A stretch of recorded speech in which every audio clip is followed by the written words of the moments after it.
squat is one of the best movements you can make. Every day, we stand up, we sit down, and we do it all the time. It's key to building strength, reducing our injuries, and building up resistance for other muscles. Today, I'm going to show you how to properly squat and even how to warm up and cool down after your squat.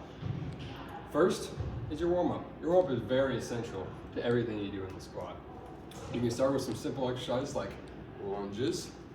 You can go a simple 8 reps on each leg. This really warms up your quads, which is the front of your leg, and your hammies, which is the back of your leg. Next can be air squats.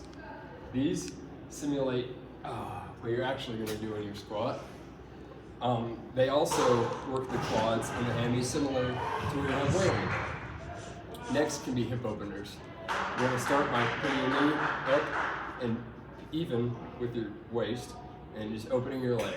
Do this usually while walking. This opens up your hip flexors and your abductors, which is the inside of your leg. Lastly, a good warm-up to do would be side lunges. Really get a deep stretch and feel it in your abductors and your hamstrings. Next is the moment we've all been waiting for. Obviously, it's a squatting. You're going to start by going to the rack and putting your hands a little bit farther than shoulder width apart. Get under the bar, place the bar right above your traps or below your traps depending on which type of squat you want to do. Bend your knees a little bit and lift up. You want to put your feet shoulder width apart and have about a foot of room in between you and the rack. Start by pushing your butt back and dropping your hips down until you get to about a 90-degree angle right yonder. Where the squat really works is your quadriceps, which is the front of your leg, your abductors, which is the side of your leg, your hamstrings, which is the bottom of your leg, and your calves, which is your tibia and fibula. Next, you're going to do about 8 reps of squat, depending on how much weight you have on. And you're going to want to rack your weight and be very proud of the exercise you just did. Once the squat's complete, the most key part is helping your body recover afterwards. Some of the best exercises to do after you squatted are hangovers. Emphasize getting your shoulders out in front of your toes. This really helps stretch out your hamstrings and your calves.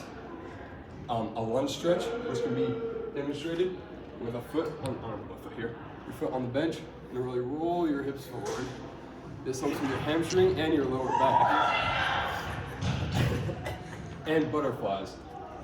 You're gonna want to sit down, put your feet together, and really pull your legs in. This can help with your hamstrings and your abductors.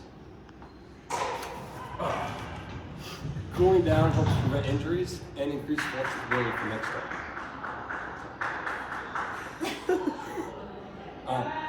One of the main reasons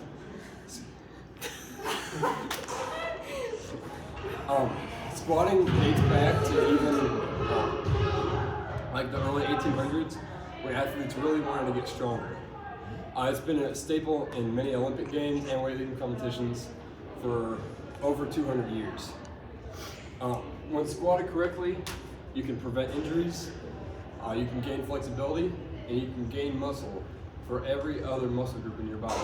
Not only does it help your legs and your back, but it can also help your arms from positioning it. It can help your upper back when you're loading on your back. Squatting is one of the most natural and effective forms of movements we have. We do it every day and every night in almost every movement we do. Hopefully, from listening to my speech, you gain a little bit of knowledge about squatting.